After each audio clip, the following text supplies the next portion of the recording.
Okay, good afternoon, everyone. It's officially noon time in Houston, and we're gonna start our multimodality imaging conference today, focusing on one of the modalities, which is cardiovascular PET.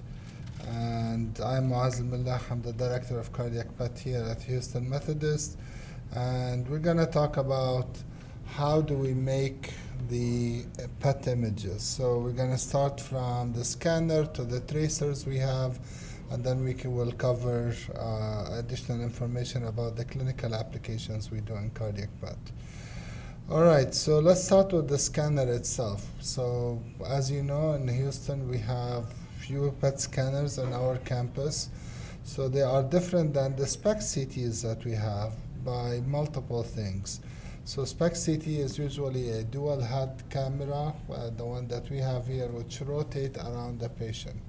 So the camera comes in front of the patient, we inject the radioactivity in the patient, and then we image the patient. In PET, and this is the main PET system that we have here, it's a little bit different, and because now instead of having the head rotate around the patient, we have the patient go inside the ring that has all detectors that are in there around the patient. So it's a little bit different from a concept, and the reason for that is because of the physics concept that we will talk about a little bit later. So this is the PET CT system that we have, and this is another one from a previous job that I had, and they are all the same concept. So if I take the nice covering of a PET scanner, this is how the PET scanner would look like. This is when it was delivered for us at one time. And so what's in there? So it's a PET CT, so it's two systems. There's a PET system and there is a CAT scan that's already in there. So if I zoom on it, now this is the PET part I'm showing you, because the CT you already had, or you will have the lecture about cardiac CT, and it will cover what's in the CT. For the PET system in specific, we're gonna be talking, like when you look at it, if I zoom on it, now we have here, we're gonna count the number of rings. So for those of you who are gonna go later on to jobs and try to select machines, you talk about how many rings that you have. When people say rings, this is like 1 ring, 2 ring, 3 rings, and 4 rings. So this one, each one of them has a full ring of detectors. I'm just showing you one area here, but there is a whole big ring of detectors around the patient. I will talk about why we need a full ring around the patient. Each one of them has detectors under it, and the reason we need rings is because when we image, we have two for every positron, and then annihilate, they give 2 photons, and the photons are 180 degrees apart. So we need to detect them at 180 degrees. So that's why we need to have a full ring rather than on SPECT where we're imaging from one side of the patient, because the photons are coming one way only. So again, in the PET detector, so what's behind that ring? What's behind this one that I just showed you? What do you see in there? So if I peel off this yellow thing, now you're gonna see that we have just detectors. And these detectors come from different material. And then after each one, there is a photomultiplier tube and then some electronics. So each one of these is a complex set of products of detectors. So we have a detector, scintillator detector, followed by a PMT or photomultiplier tube, and followed by some electronics. And if I focus a little bit, so what I was telling you about the ring, it's a ring of all of these around the patient. So each one of them will have detectors, PMTs, and others. So the detectors that we have, at least in cardiac PET nowadays, we're mostly using lutetium-based detectors. So I'm not going to go through the physical characteristics, but most vendors nowadays have either LSO. There are some vendors that have BGO. but primarily these are the best ones that give you a good amount of light when they are hit by the photons, and that's why they are most of the market right now is LGO, is LSO.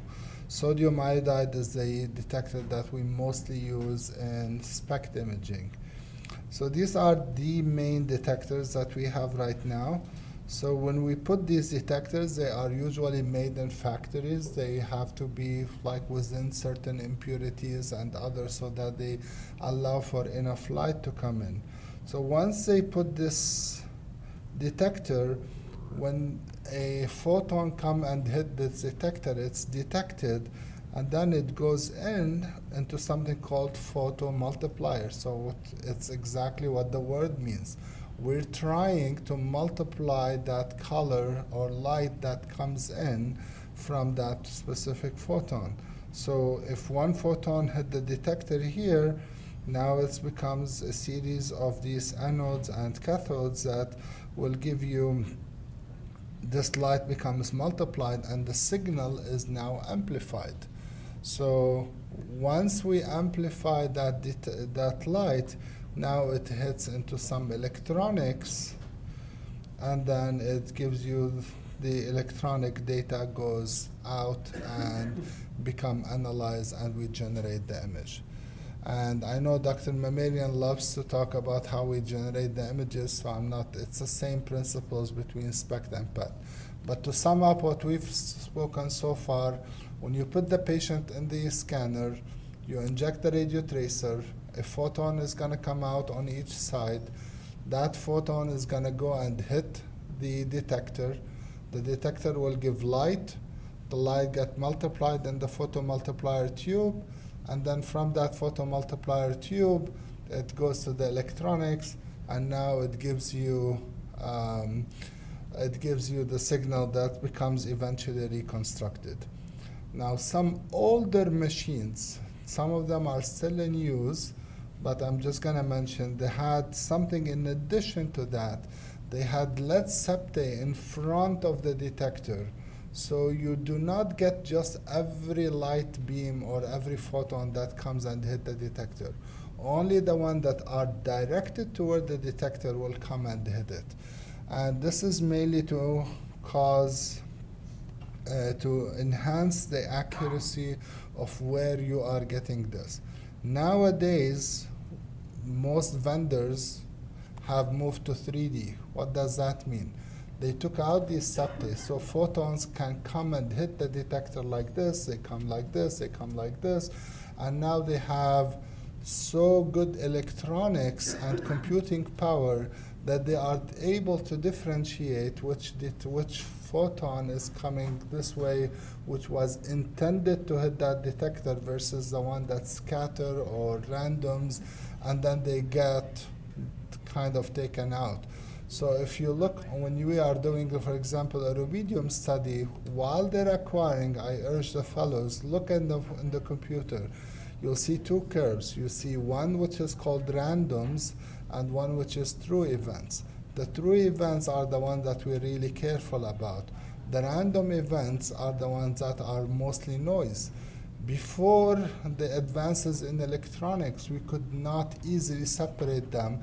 That's why we had to put these lead septae in front to be able to do that separation. So we're only getting, most of what we get are the truths and not the randoms. But now we have these electronics that allow us to separate them electronically, and that's fine because now we have good sensitivity and allowing us to capture these. The other big advances in PET in terms of technology is that nowadays, in the past like 5 or 7 years, we moved on into digital photomultiplier tube. So the detector is still the same. You can see it there, it's still in front. But instead of the photomultiplier tube where we are multiplying the light, now everything is digital. With digital, we have higher sensitivity and better accuracy for these images. And nowadays, The cameras that we have here are primarily digital, so they allow you to be able to get better signal and better image quality. So this is kind of an upgrade in the technology. So instead of putting a photomultiplier tube, you get these crystals, and then on top of that you have this digital or photomultiplier tube, which is digital, and the digital PMT now allow you to do the signal capturing. So when you go here, now you have the patient here, there is annihilation that's happening here.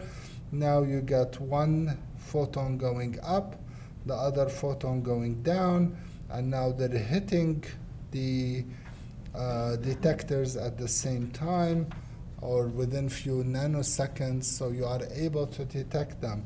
So one of the methods that the computing power allows us to know which one is true or random, that these two photons, because they came from the same proton, from the same molecule, they're gonna hit the two detectors at almost the same time, and they should be 180 degree.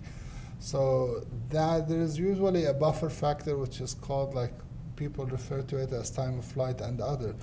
But technically what you want to see is something like this. A positron here, annihilate, give one photon to hit this detector, one photon to hit the other detector, and they should happen within a certain time period.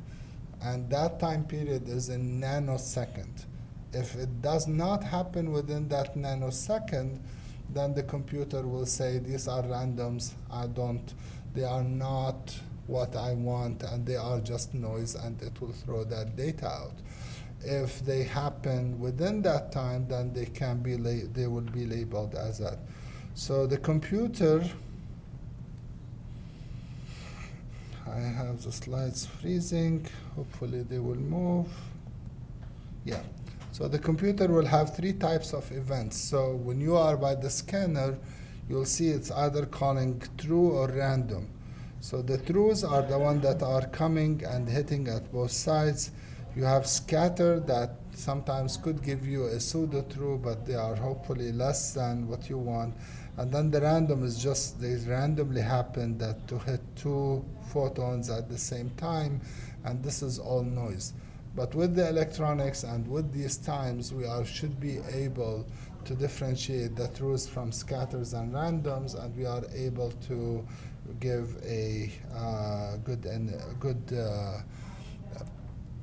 image quality. The second thing that you need to know is that all these photons have to have certain energy. So the energy that we use in SPECT is 511 keV.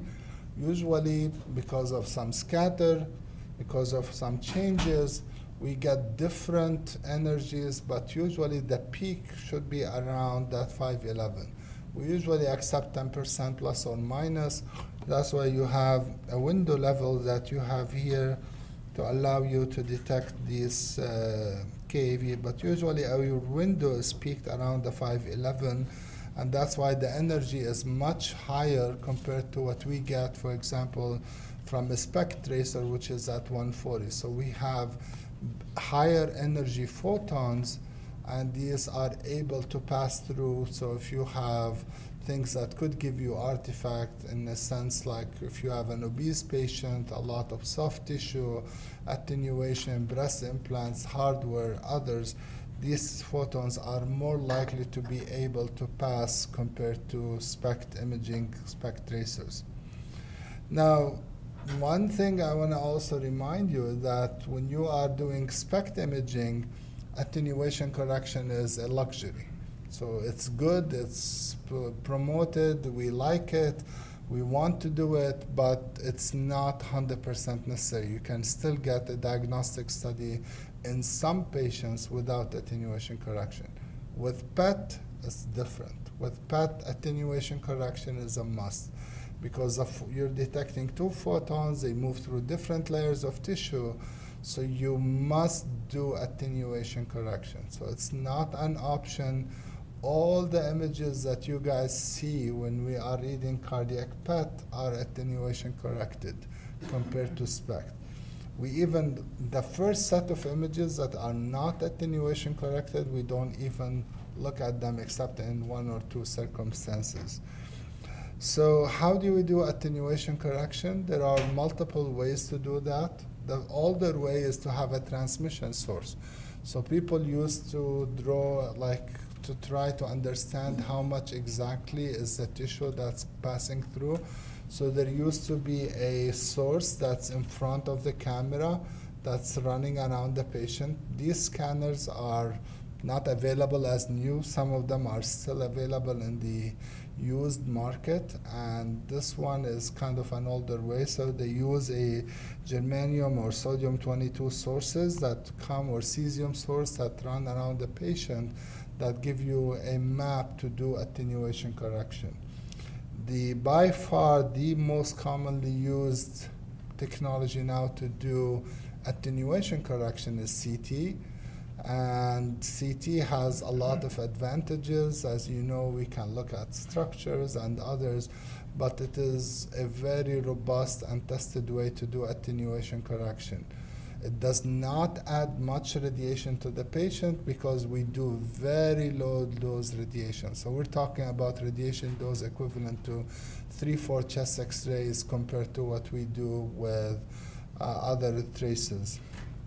It is very low dose CT, so we are able to get that information. And nowadays, 99% of the systems that are sold in the market are PET CTs. And these PET CTs, so you have two machines technically. You have a full CT in the front and a full PET in the back. And the CT, some of them can be as low as 2-slice CT, and some of them can be as high as 128-slice CTs, where you can do full cardiac acquisition on them. And then finally now we have PET-MRs. So with PET-MR, we are able to also, there is a lot of research. It's mostly not in the cardiac world, where people are using the MRI data. So instead of doing a CT, you can do an MRI and use that data to do attenuation correction.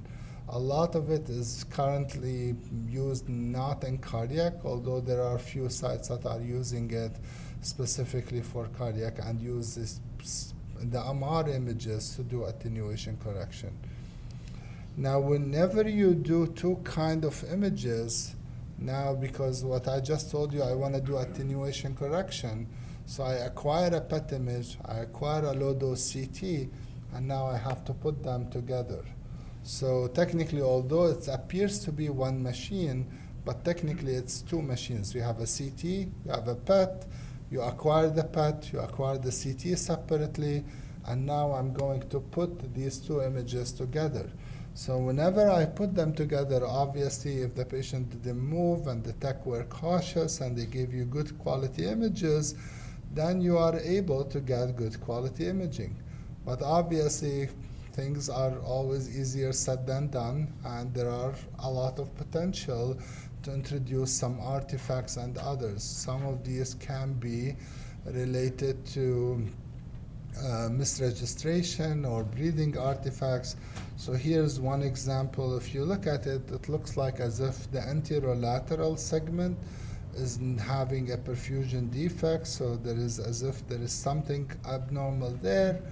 But when you go back and try to do quality control on these images, now you see that this may be artifactual because the heart is placed, when you fuse them, the patient moved or something happened, and now the images are not really on top of. The heart is not where it's supposed to be. The heart is laid over the lung, and now I'm correcting these photons to the lung where the heart is not usually there. So now you can see that this can give you an artifact, and this is happening in many patients. So the good news is that before, like 20 years ago, the only way to fix this was to repeat the scan. So the whole scan has to be repeated, otherwise, nowadays we have tools to go back and re-register them. So even if the patient move, I can just see how much they moved, and then I can put it back in there. So this is now available on all vendors and also on SPECT. So this is the same patient where we fixed most of it, and now the defect has gone away. So this applies to SPECT-CT, applies to SPECT to PET-CT, applies to PET-MR. Whenever you have two modalities and you're putting them together, it's very important to have good registration. So if you do not have good registration, then you do not have accurate image and you're prone to have some artifacts in there. Now, so just to summarize at least what we've mentioned about PET, from a technology standpoint, we're looking at photons at 511 keV compared to 140 keV with SPECT. That's why images are robust. We acquire in something called list mode, and I'll talk about that a little bit later. So the images are very rich in counts, and we have much higher counts compared to SPECT imaging. This means that we are able to have better resolution images even in obese patients. Now, from a radiation standpoint, PET is always lower radiation compared to SPECT, and that's simply because the half-life, even though I'm imaging with very high energy, but the half-life of most PET tracers is lower than the half-life of SPECT tracers, and that's why we are able to achieve lower radiation dose.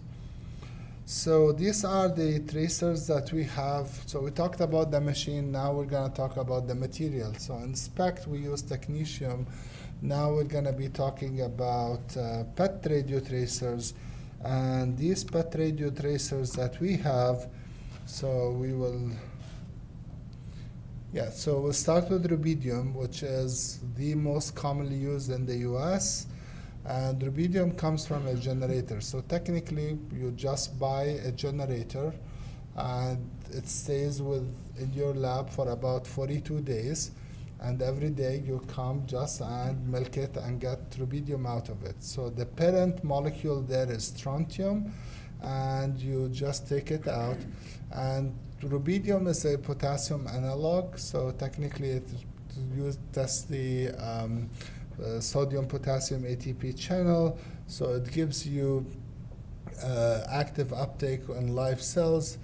We'll talk a little bit about the positron range later, but just remember for now that the positron range is the longest with rubidium. And the image quality is very good. It's now that we have a lot of corrections with the improvement in the software, it's even getting better, and with the improvement in technology with digital PETs. And the radiotracer characteristics is not the best, but it is very feasible, definitely better than SPECT tracers. Ammonia has a shorter half-life, so it comes from a cyclotron. So I need to go, every time I have a patient coming in, I need to go to the cyclotron, get the dose, and inject it. So technically, you have to be close by the cyclotron because the half-life is about 10 minutes. So here in Methodist, our cyclotron is in the research institute. So if I'm going to get it to the outpatient center, it's going to be a 15-20 minute walk. So twice the dose is going to almost decay by the time until we get it there. And the positron range is much better compared to rubidium, and the image quality, I would say, is excellent. I'll show you some images later.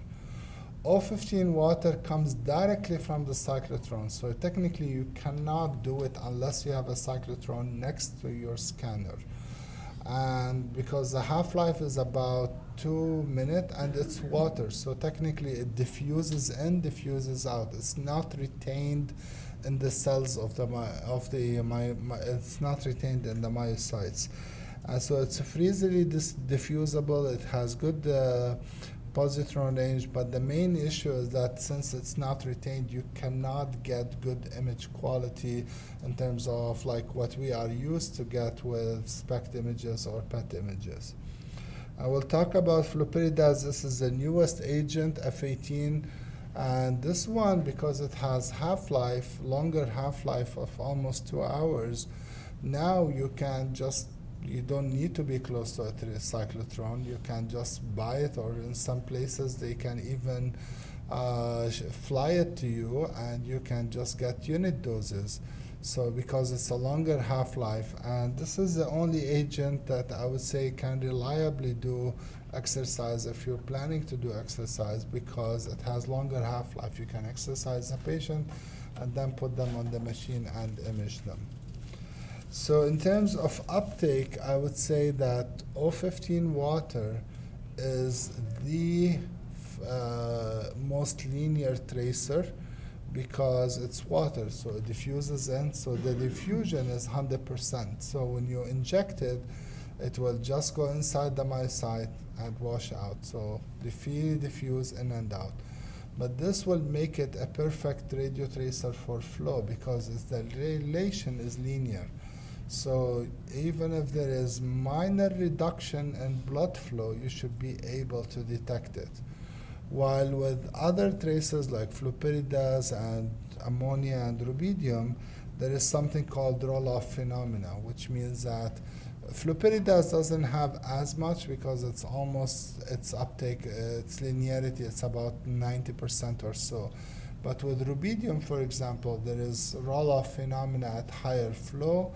So when you have that, this means that you need to do some sort of correction to have good and adequate blood flow. So to try to make this curve look like the O15 water to get adequate blood flow. And nowadays there are good correction methods that have been trained to accommodate these, and that's why we rely on the blood flow that we get with rubidium, and it is comparable to the other tracers that we have, because a lot of this work has been done with comparison to O15 water and microspheres, and these models have been validated with that. So the other thing we talk about is the extraction. So when I give a tracer, it should go to the myocyte and should stick there. So if it doesn't stick there, then I'm not going to be able to image it. And with flurpiridaz, we have good retention, extraction. So you can see the best extraction is with O15 water, because it's water, so it just freely diffuse.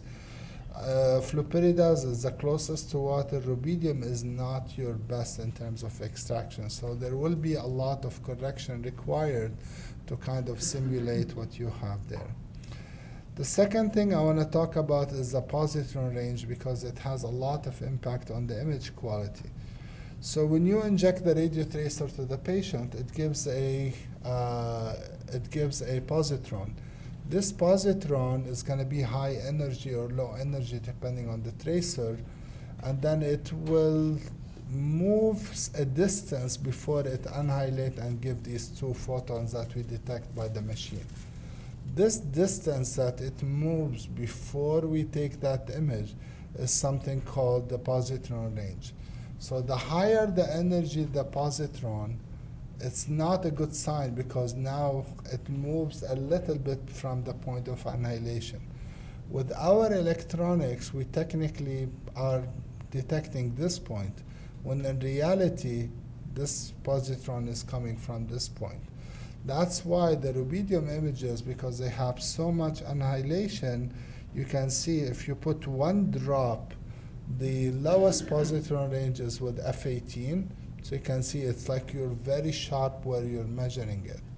But with rubidium, you can see the positron range is so big, and it is better with ammonia. So the best is with F18, and that's why when you do these images, you can see the impact of F18 when you look at it, because it has a shorter positron range, allowing you to do so.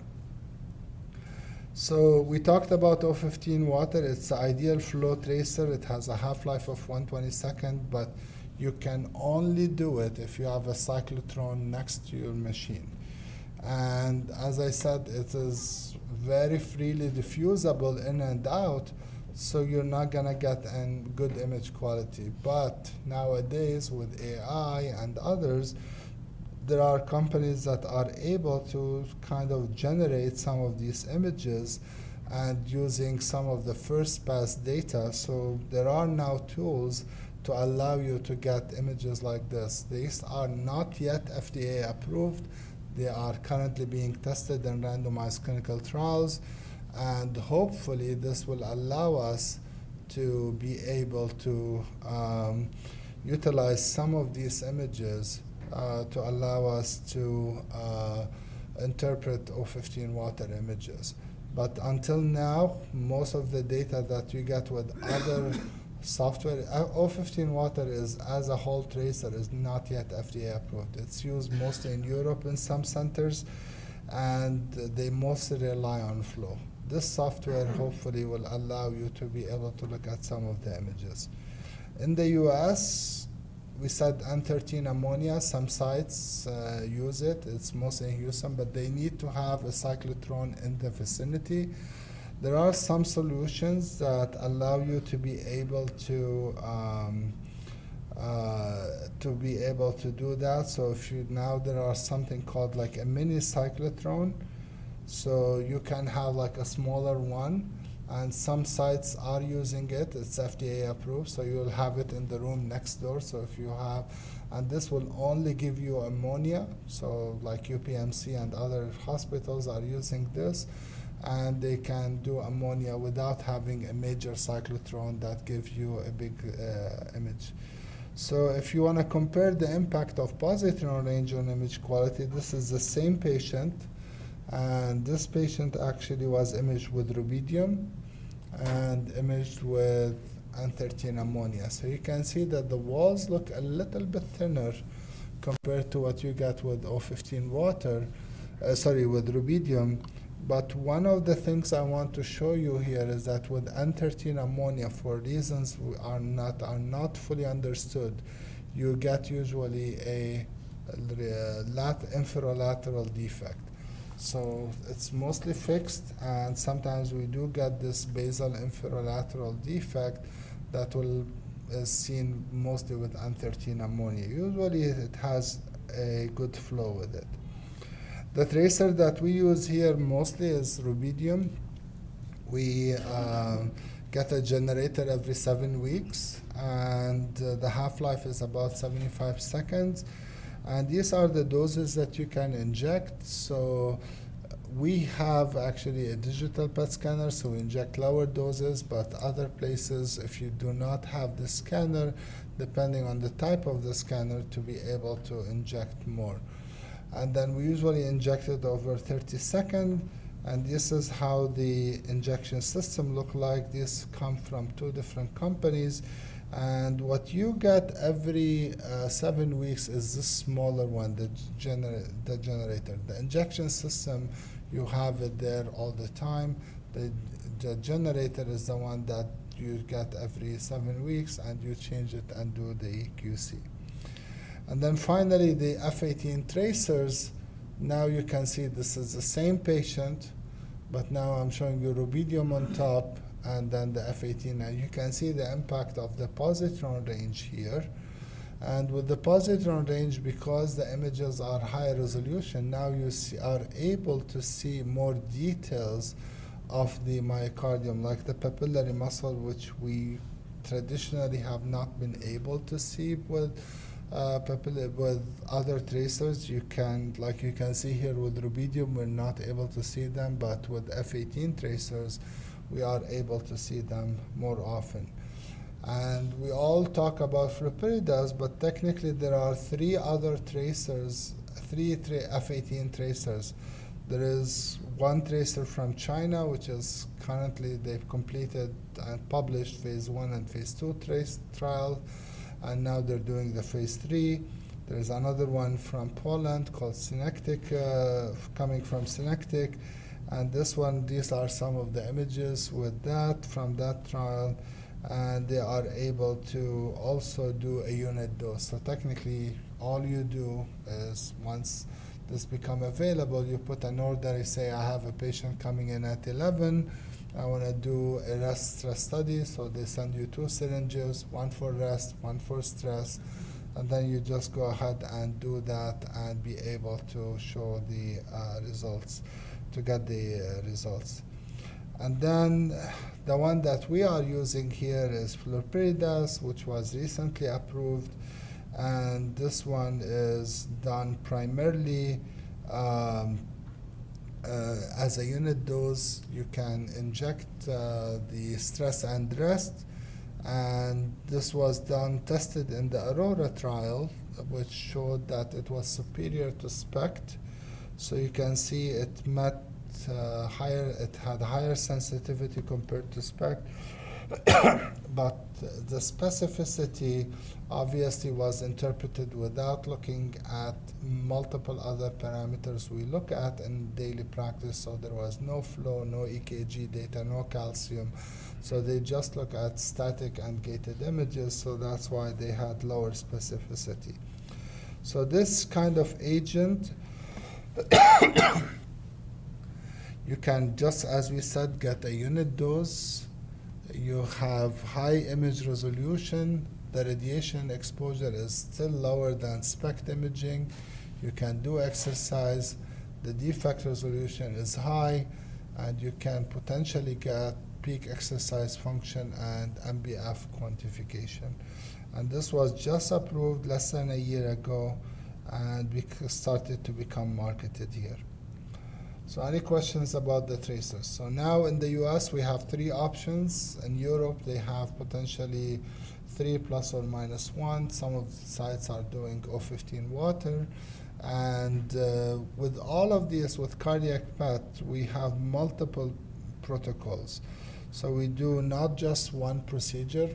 Still a big chunk of the cases are coming for assessment of coronary disease, and we can use it primarily to look at PET MPI, but also look for perfusion. But with this, we can also do viability imaging with PET, and this is primarily looking at metabolism with FDG, fluorodeoxyglucose. We can also look at inflammation among patients who have inflammatory cardiomyopathies.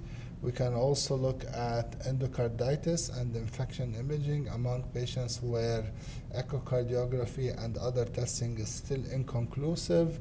And finally, we can look at other infections in the body, including vascular graft infections. So over the course of the year, we will have dedicated lectures specifically looking at each one of these applications and try to understand how PET can help. Most of these are going to be in more multimodality, so there will be a lecture specifically about multimodality imaging of viability or inflammation or endocarditis. So I think I'm going to stop here, and if there are any questions, I'm happy to take them. I managed to put all of you to sleep.